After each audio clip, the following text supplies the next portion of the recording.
Hello, everyone. Thank you very much for joining us. My name's Liam. I'm one of the members of the MBA recruitment and admissions team, and I'm here with you today to talk about scholarships and funding your potential MBA here at Oxford.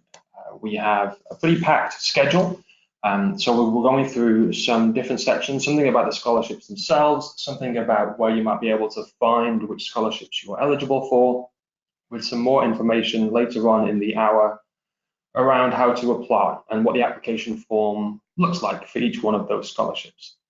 If you have any questions at any time, please do send them through. Can I just check that everyone can hear me okay? If you can just write a quick yes in the questions box if you can hear what I'm talking. Okay, thank you. They're coming through. Perfect. Thank you very much. What I would say is if we don't get a chance to answer all of your questions today, and I'm sorry in advance if we can't, there is an email address on this cover slide that you can see in front of you.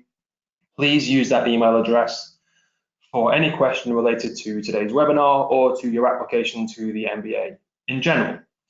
We are lucky today. We are in the presence of greatness. We are incredibly fortunate to have Claire from the Skoll Centre for Social Entrepreneurship. Claire, could you please introduce yourself? Hi everyone, I'm the Programme Manager for Impact Networks at the Skoll Centre, and as part of my role I manage the Skoll Scholarship.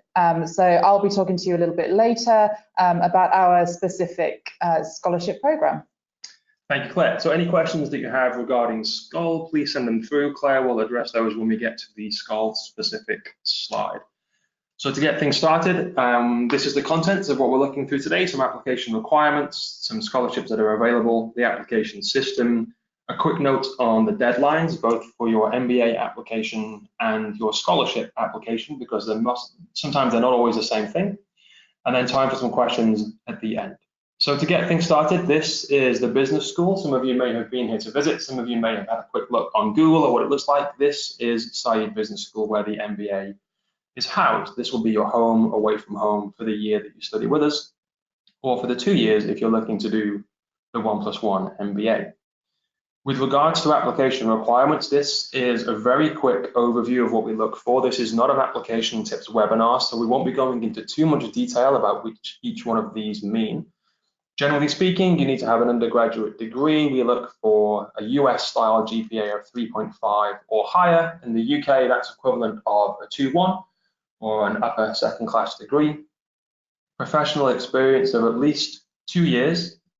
We have an average of around 5.5 to 6 years on the class this year. A GMAT or a GRE score, and we advertise a competitive score on the GMAT to be around 650, with a GRE equivalent of around 160 on the verbal section and a 161 on the quant for the GRE. 2 references, ideally 1 academic, 1 professional. If you've been out of school for a while and you've been working for a number of years, it might be that actually 2 professional references is better for you. That's completely fine. It might be that you're still quite new out of school and you only really have that 2 years of professional experience that you need as a minimum, and therefore 2 academic references might be better for you. So any variation of those is okay. Just pick the 2 people that you think know you the best and can talk about your strengths in the most constructive way. New this year, we have a video assessment. So this is part of your application. This does not replace the interview for the place in the course. This is part of your application, your submission. And this is just a series of short video questions that you will then record a video response to and include in your application to the MBA. We do have a few application tips webinars happening over the next couple of weeks as we move towards stage 1. So if you have any further interest in understanding more about that video assessment, I would encourage you to subscribe and listen to one of those webinars as and when they happen. That video assessment has replaced one of the essays for the MBA course, and so we only really have a supporting statement now. And that essentially asks you to tell us something that we don't know about you, that we can't find from your CV or your resume, that we can't find in your application materials. And it can be anything that is a personal passion of yours, something that drives you or that motivates you. It could be some extracurricular activity that you get involved with. It could be, and some people use it for an explanation as to maybe why their undergraduate degree result was lower than they had hoped, or why their GMAT score or their GRE score is maybe lower than they had hoped. So it really is up to you to decide what is the best topic or that supporting statement. But the idea behind it is for you to give us an insight into a bit more of your personality that sets you apart from the number of other people that are looking to apply in the same window that you've applied. If English isn't your first language, or if you have not studied a degree level program where English was the medium of instruction, you may need to also submit either a TOEFL or an IELTS test score. Please reach out to us if you think that you have the option of waiving this. If you've studied your degree, for example, at a US institution or a UK or somewhere that you're taught in English, even if English is not your first language, if that is a degree level course, there's a good chance you will not need to provide that English language proficiency. But if you have any concerns or doubts or any questions about your availability or your option for that, then please do use that email address at the beginning and reach out should you have any queries. So that's really all we're talking about in terms of application requirements for the program itself. As you know, this is a scholarships webinar, so I want to spend as much time as we can talking about the funding options that are on offer. And so this slide is a general overview of just a selection. This is not all of them. These are the ones that are most commonly given out. These are the ones that might be for the largest amount, and so we've chosen to highlight them on this page. Everything that has 2 red asterisks next to it, we do have a slide with more detail over the coming few slides. So we're going to talk about Jacobs and Linbury, the Pershing Square, Skoll, which is why Claire is with us, and Weidenfeld-Hoffmann. So if you have any questions about those, then please don't worry. A lot more information is coming up on those in the following slides. What I would say at this stage is that scholarships generally fall into 2 different pots of money. We have one pot of money that is managed by Saïd Business School that requires no further application elements to submit your application for it. And that scholarship fund is given out all year long in all of the stages. And so you might anecdotally hear that you have to apply in stage 1 or stage 2 to get all of the scholarships. And that is not necessarily true, because a lot of the scholarships we will give out across all 4 of our stages. There is no need to submit a further essay or sit for an interview or really meet any further application requirements for that pot of money. Anything that you are eligible for, you will automatically be considered for when you are made an offer of a place on the course. So you apply, you have your interview, hopefully that is good news, you're accepted onto the MBA, and then we will spend some time outside of the application process itself to think about who qualifies for funding. So there's nothing you have to do for that first pot of money. For the second pot of money, and these are the scholarships that we're going to go through in more detail in the following slides, there are some extra requirements in order to apply for the funding itself. It could be an essay, it almost always is at least an essay. It could be an essay and then a further interview for the funding itself. And so we'll go into more detail for those.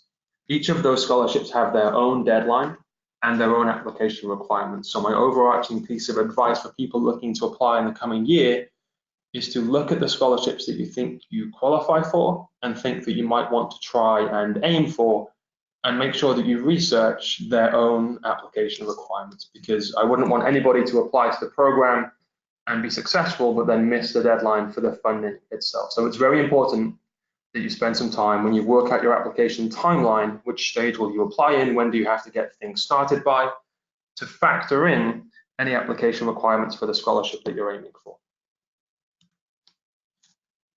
So to move on to a little bit more detail about each one of the scholarships that require extra application materials, and these are in alphabetical order. So things to know, this is the Jacobs essay. You must apply to the MBA by November. We have 4 stages a year, and we have a slide later on in the presentation that allows you to see when those stages are. We have September, November, January, and April. To qualify for Jacobs, you must have applied on or before the November stage, so within the first 2 stages of applications. As well as your normal essay, your supporting statement that we talked about, and all of the other application requirements that we've already gone through, there is a Jacobs essay you must also write and submit at the same time as you apply for the MBA. But there is no additional interview for this scholarship. This is a part course fee, so it doesn't cover full tuition or full course fees, but it will cover roughly half of it.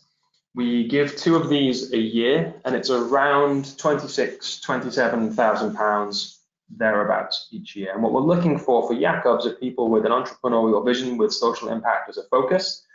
That's a common theme that you'll see in these scholarships. Above average academic achievements, that can be a GPA that's particularly high, or a GMAT or GRE that is particularly high. But you must be interested in one of the following areas. So childhood development or learning education, agricultural development in Africa, or impact investing as a whole, but with a focus on education. Ordinarily resident in West Africa, the EU, or the US. If you have a background with an NGO or in the education or government sector, then that is desirable, but certainly not essential to be qualifying for this scholarship.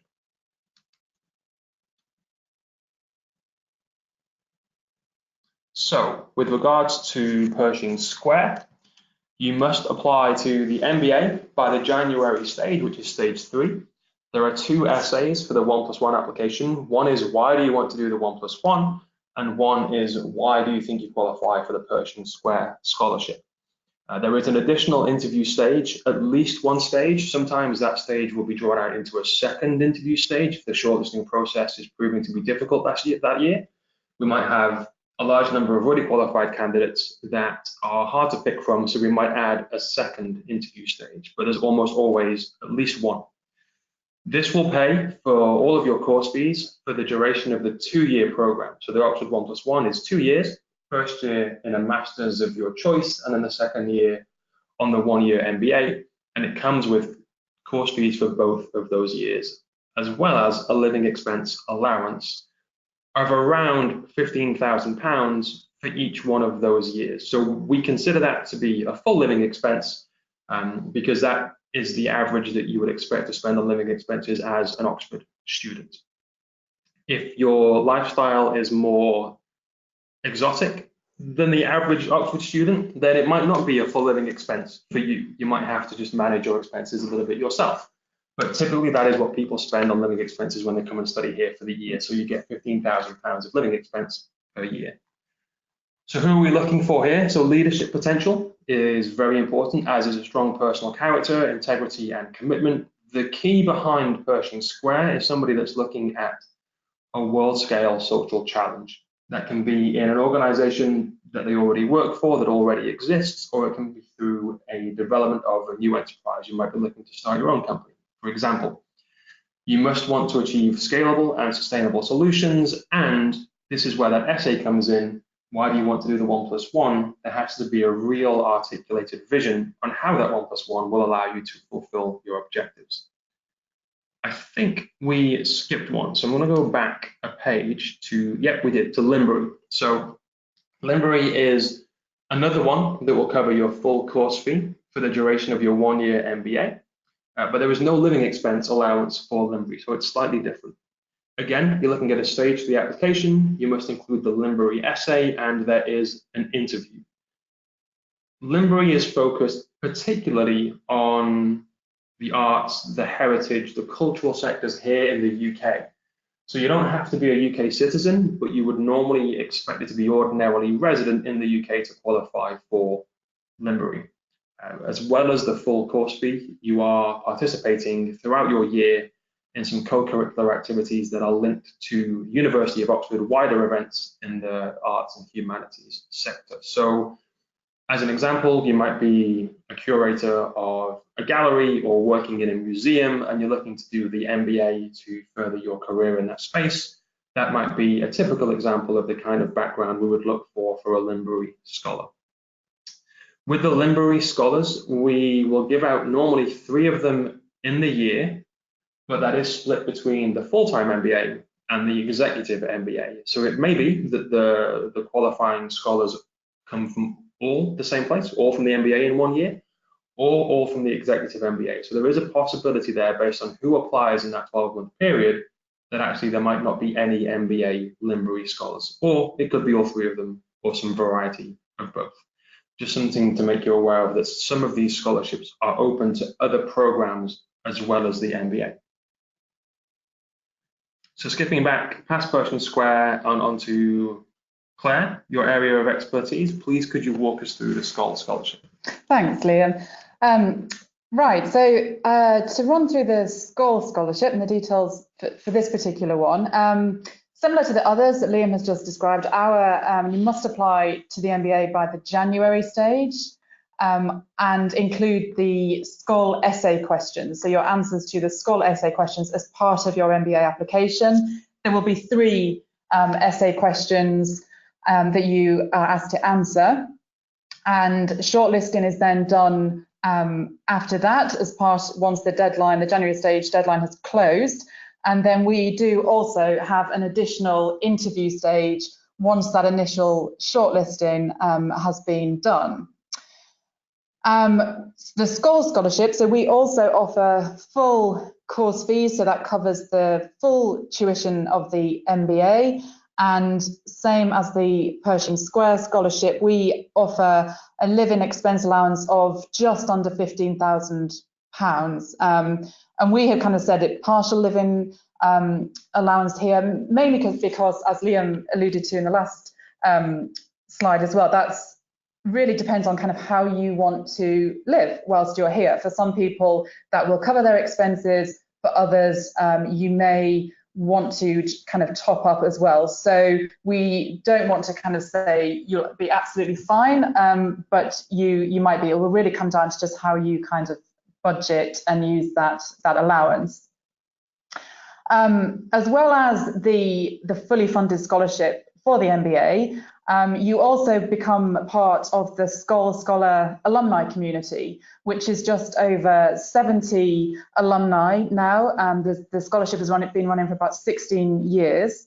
So we have a very kind of active and engaged group of alumni who are pretty much still all active in the social impact space in some way, very kind of connected and still come together. Well, probably about half of the group still come together every year for the annual Skoll Scholar Alumni Summit. So there are plenty of ways that you are kind of still part of a very active network of scholars once you leave the MBA and have graduated. And as well, during your time here as a Skoll Scholar, there will be plenty of opportunities to get involved in lots of the kind of programs that go on here and meet some of the speakers that we bring in, kind of access mentors. So you kind of get access to a whole community of people that are working and are thought leaders in the social impact and entrepreneurship space. So in terms of who we're looking for and the criteria, we're really looking for people who ideally have spent at least 3 years kind of driving change through entrepreneurial approaches. And what we kind of mean by that is that you don't necessarily have to have set up a venture. So we're looking for people who might have started or grown a social venture, or you might have been more of an entrepreneur, for instance. You might have been using entrepreneurial approaches to work on and tackle a specific social or environmental challenge without necessarily founding your own organization. So we very much look at people who have an entrepreneurial approach to their work without necessarily having to be founders. So we are looking really for people who are kind of creating impact with a focus on systems change. So we ask to see and ask for you to talk about the kind of the outcomes and the impact of your work. So that might be your venture, or that might be the particular kind of challenge that you've been tackling through your career. But we're very much wanting to hear about the impact that your particular area of work is having. And the personal kind of qualities that we're looking for, we, again, to kind of move away from the kind of word just entrepreneur, it is also just about having that kind of entrepreneurial approach and way of thinking to the work that you've been doing. So we're looking for you to have been, a real kind of force for positive change, to be have a kind of bias towards action. You know, you're willing to take risks. You can show how you've leveraged your networks, and really how you really understand the wider problem that you're trying to solve as well through your work. So not just that you're not just how focused you are on your solution, but that you understand the environment that you're operating in, and you have that kind of awareness of where you fit in that whole kind of system.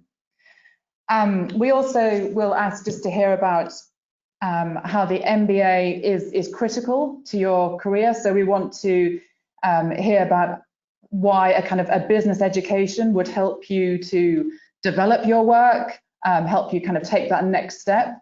So we want to see that it's really kind of really crucial to your work, and you being able to kind of scale what it is that you're doing.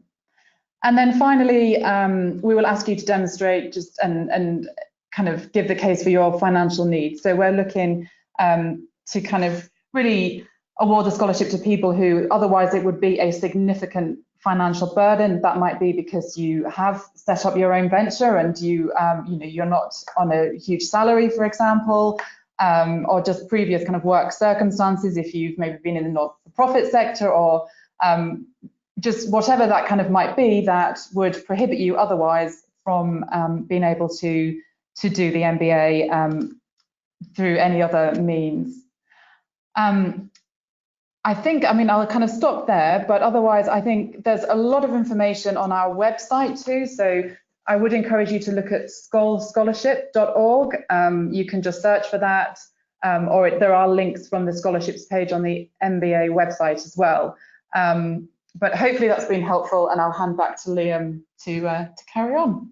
Thank you, Claire. We've had a few questions come through. Thank you. Please do keep sending them through. I would say if your question is very specific about your profile and you're trying to give us information on your background, that we probably won't have the time to get into that level of detail on this webinar, but your question is important. So please do get in touch via that email address that I gave at the beginning. We've had a few people ask a question around when do people get told that they're successful in receiving a scholarship, and it will vary. If you go back to what I mentioned at the beginning about those two different pots of money, the one that we manage ourselves here at Saïd that you don't need to submit an essay or have an interview for, those are notified in every application window. So again, you've applied, you've had your interview, you receive an email with some good news that you've been accepted onto the course.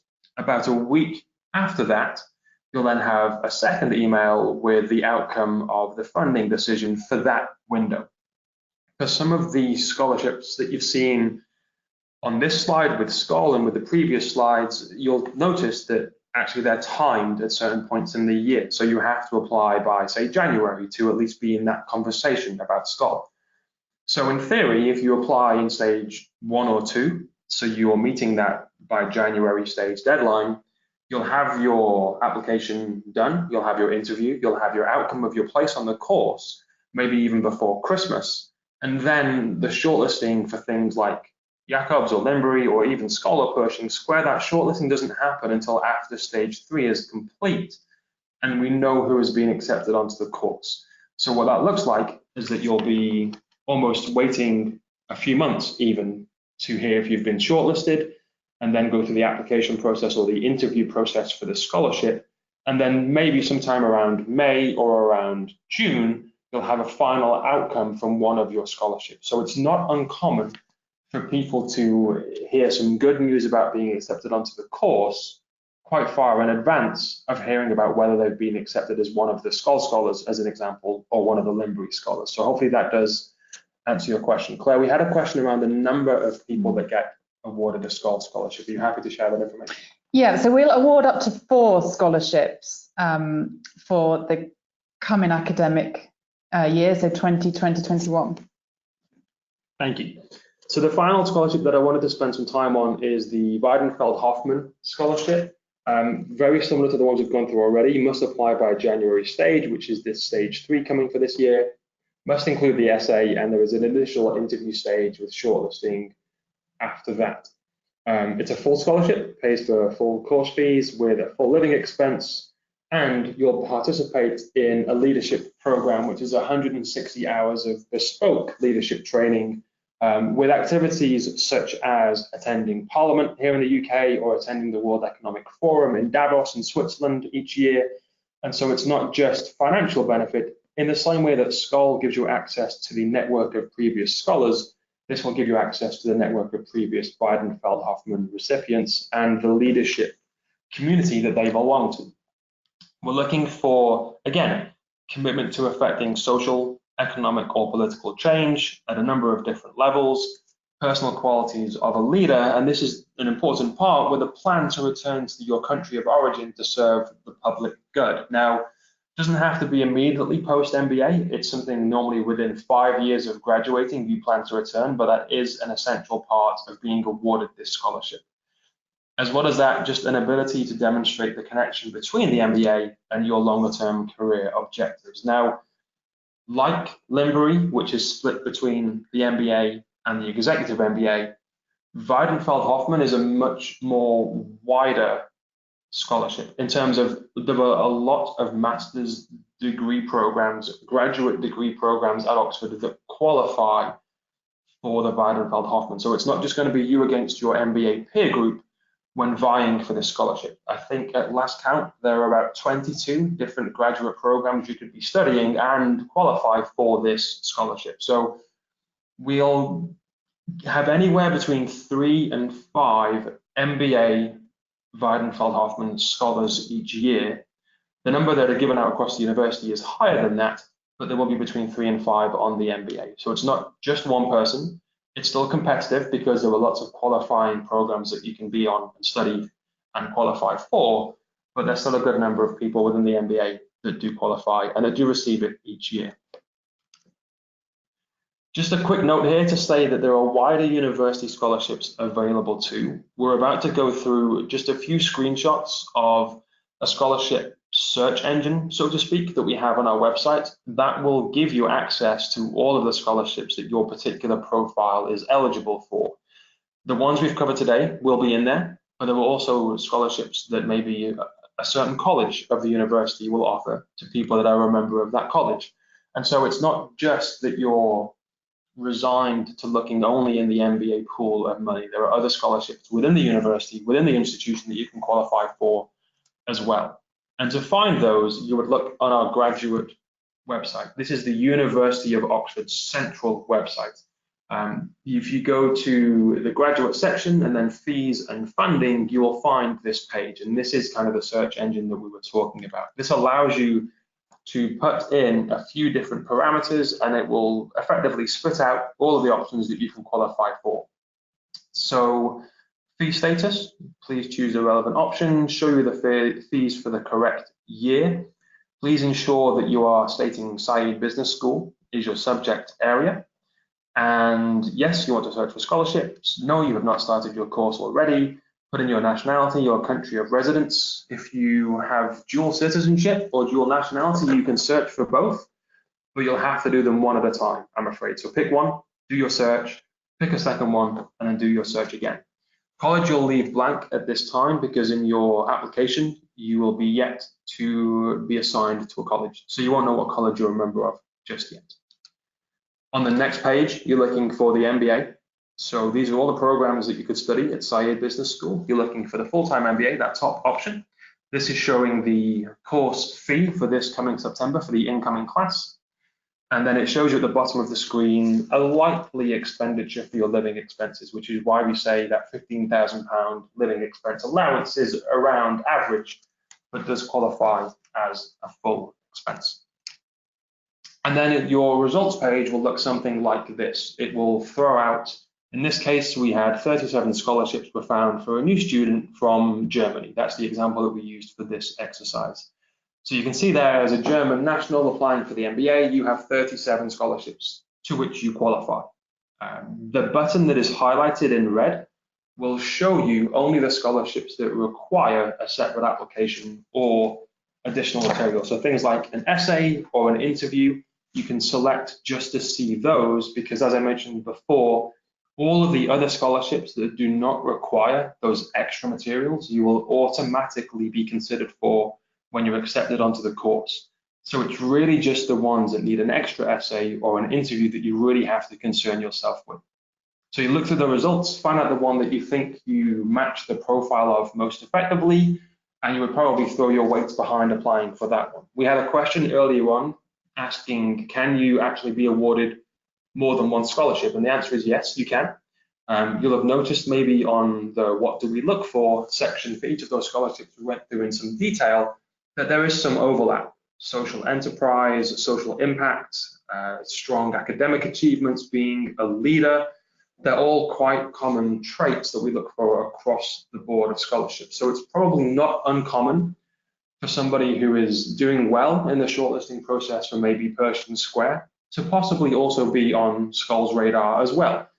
You won't be awarded both because that is a little bit counterproductive because you won't want both. They both cover your full course fees, and so you won't be awarded both of them.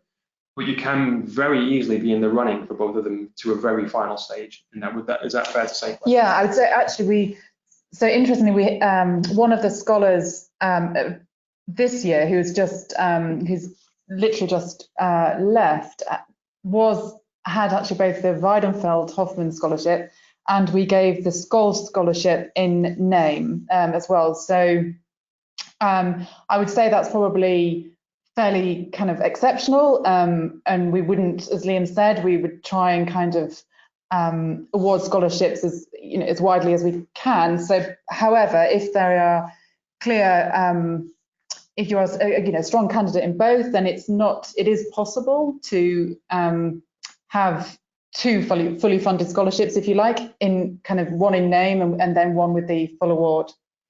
It's much more common, folks, to be awarded a scholarship from Pot 1, which is the one that we hand out all year, and that can be things for region. So on that list we had a few slides ago, you may have noticed there's a Dean's Scholarship for Africa, for example.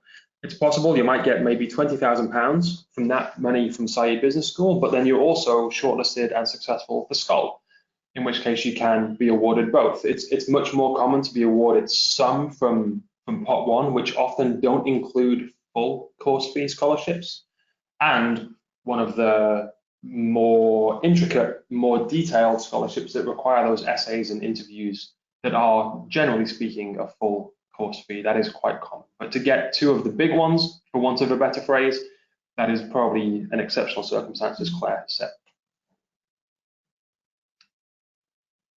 So moving on to the application itself, the application system will open on August the 1st for this coming academic cycle.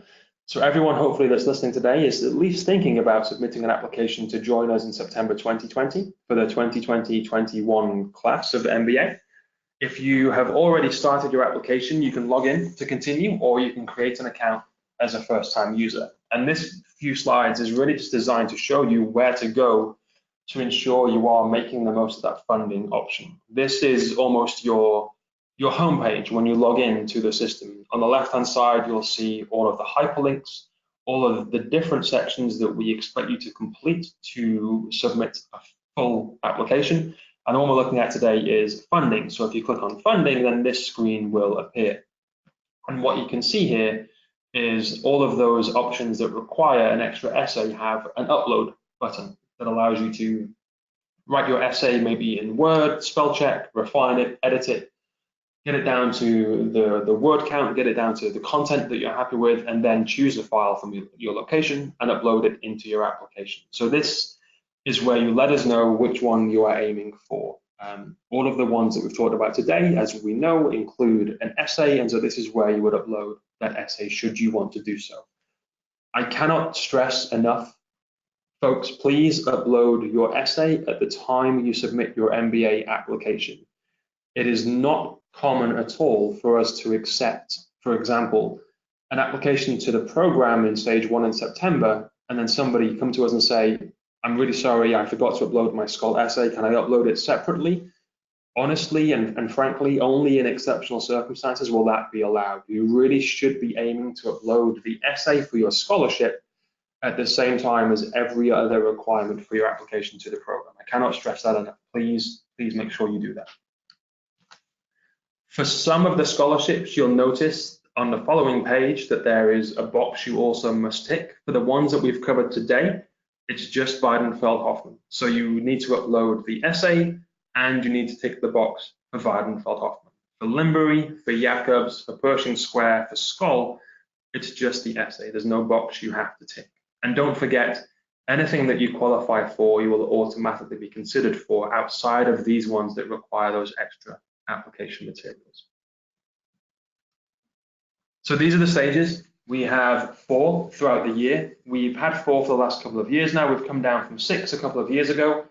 As we've gone throughout this webinar, you'll have noticed that there's a pattern. January is the most important date in your diary. For everything except Jacobs, you must apply to the MBA on or before the January the 10th, 2020. If you miss that January deadline for your MBA application, you can still apply to the program in April, but you will miss almost all of the scholarships that are on offer. We still have some money from Pot 1, those internal scholarships that we manage ourselves here. They are given out from stages 1 all the way through to stage 4, but the full course fee scholarships, the marquee scholarships, will be gone after stage 3 has closed. So my overarching piece of advice for anyone looking to apply to the program is to work towards the deadline on the screen that fits you most effectively. Don't feel as though you have to apply in stage 1, and that will give you the best chance of a scholarship. That actually isn't necessarily true. While some of Pot 1 will be given away each stage, and so obviously there'll be a little bit less available in the following stages. As we've gone through today, the big ones that you're really aiming for aren't even looked at really until stage 3 is complete and the shortlisting process starts. So as long as you're in the conversation and have been accepted onto the MBA by the end of stage 3, you will be in with as good a shout as any for things like Skoll and Pershing Square and Limbury. In terms of next steps, what should you be doing? Well, research your options. As I mentioned before, look on that search engine, look for the ones that you qualify for. Make sure you understand what they require from you on top of what we require from you from the admissions team here for the program itself. This webinar is being recorded. We've had a few questions about that so far, so thank you for those questions. Yes, it's being recorded. It will be sent out to you in the next 48 hours or so with some useful links. You can listen to the webinar again should you want to, if you missed anything, if you weren't able to dial in for the whole thing. Any further questions, that's the email address again. Please do send those through to us at any time. And as we mentioned before, successful candidates will be contacted by the financial aid team shortly after you get the letter, or in fact the email, saying that you've been accepted onto the course. So please don't be too disheartened when you apply and you have the great news of being accepted, but it doesn't talk about scholarships. It won't. There'll be a separate email about a week later with the scholarship decision. We do have scholarships that become available throughout the year. We're constantly looking at other partnerships we can have, other ways that we can help funding with Oxford schooling. And so once you're admitted onto the course, you'll have access to an MBA intranet site, which will post news of new scholarships as and when they become available. And so if you've been unsuccessful in the stage that you applied in, then please keep your eye on that intranet site and make sure that you jump on any opportunity that comes up that you think, actually, I fit that profile really well. Then get in touch with your admissions advisor, get in touch with us and the recruitment team, and see if we can put you forward for the ones as and when they become available. Folks, thank you for your attention. That's the end of the information sharing session. I want to just take a few minutes just to review some questions that have come through to make sure we can maybe shortlist those and get some of those answered in the final 15 minutes or so of the hour. So I'm just going to mute the microphone for just 2 or 3 minutes. If you have to go, thank you very much for your attention. Thank you for your time. As I mentioned before, this will be recorded and sent out to you shortly, but if you are able to stick around, please do. We'll be back with you in a few moments with some answers to the most pressing questions.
Hello, everyone. Thank you very much for holding with us there. We've just got a few questions to run through in the last few minutes. Again, let me just apologize in advance if we don't get to your individual question. We'll try and get through to as many of them as we can via email after the session. But again, please do send through an email if you have any questions that we haven't been able to address. We've had a question regarding the timeline from applying to the MBA itself and then hearing back about, and the example given was the Skoll scholarship, but really any of them that shortlist maybe in the spring. Generally speaking, when you apply to the MBA here at Oxford, you have your application deadline, you have your interview, you have maybe 2 weeks later an email from us saying, congratulations, you've made it onto the course. From that point, we normally give you about 30 days to secure your place, to pay your deposit and say, yes, I accept my place, here's my deposit. Now, that is a non-refundable deposit, and so you might want to wait to hear about things like Skoll or any of the other scholarships before you commit to securing your place. In that case, if you say to us within that 30 days, thank you very much for your offer, I'm actually waiting to hear back from Skoll to see if I'm successful with the scholarship, then we can be very flexible with our deposit deadline, meaning that you can hold your place verbally without having to put any money down until the outcome of Skoll has taken place. If you find out that you are unsuccessful with Skoll, then we will start that timer again from that point and say the outcome has been delivered. You know your outcome now. Please, if you want to, pay your deposit within the next 30 days and secure your place. But no, there is no pressure within that first 30 days to pay your non-refundable deposit if you're waiting to hear back from a scholarship. Thank you for your question, Katie. It was a good question. Somebody's asked if we apply to one of the scholarships that require an essay, and again, they've used Skoll as the example, would they still be considered for the school scholarships, that part one that I was talking about? And the answer is yes, absolutely you will. It's not a case of applying for Skoll precludes you from everything else. You are eligible for the ones you are eligible for. You will be automatically considered for the ones that do not require the essays, and you can pick and choose the ones that you want to write the essays for as well. So there are a number of different scholarships and funding options that you will qualify for, and applying for any of them does not preclude you from any of the others. Somebody, Sandra, thank you for your question, has asked a question around being accepted onto the MBA, but I don't get one of the scholarships. If that's important to me to be able to attend the course, can I defer my acceptance onto the program and apply in the scholarships rounds for the following year? And yes, you can, in theory. Now, what I would say here, it's 2 points. One, the chance to defer is not an automatic choice. And so if you are thinking that you might want to defer, then talk to us. It might be best for you to wait to apply in the year that is more suitable for you. But for this instance, the only reason you're looking to defer is because the funding hasn't been successful. If you get in touch and say, I really want to come to Oxford, I think it's a school that suits me best, thank you for making me an offer, but I can't do it without any funding, can I defer? Then in the past, we have been very lenient with that, and we've given people a deferral for those reasons. What that effectively means is that you hold a place for the following year. You do not have to apply again for the place on the course, but it does allow you to apply again for any of the scholarships or be considered again for those pot one conversations that you're automatically eligible for. So yes, it almost does open up a second year of possibility. I don't think there is much sustainability in that. I don't think you would do that for a number of years. You might do it once and try and see if it's successful the second year. I probably don't think you would do it again, but in practice and in principle, yes, it is an option. Thank you everyone for your attendance today. Thank you for bearing with us throughout the whole session. Thank you again for all of your questions, and I'm sorry we couldn't get to them all. Please do email me on the email address, and let me just go back one slide so you have one final copy of that email address so you can see it. There it is. Please do email me there should you have any residual questions that we couldn't get to. But for now, thank you again. Thank you, Claire. Thank you. And we'll speak to you very soon, and hopefully we'll see an application from everybody in the following months. Thank you. Good luck with your application, and we'll speak to you soon.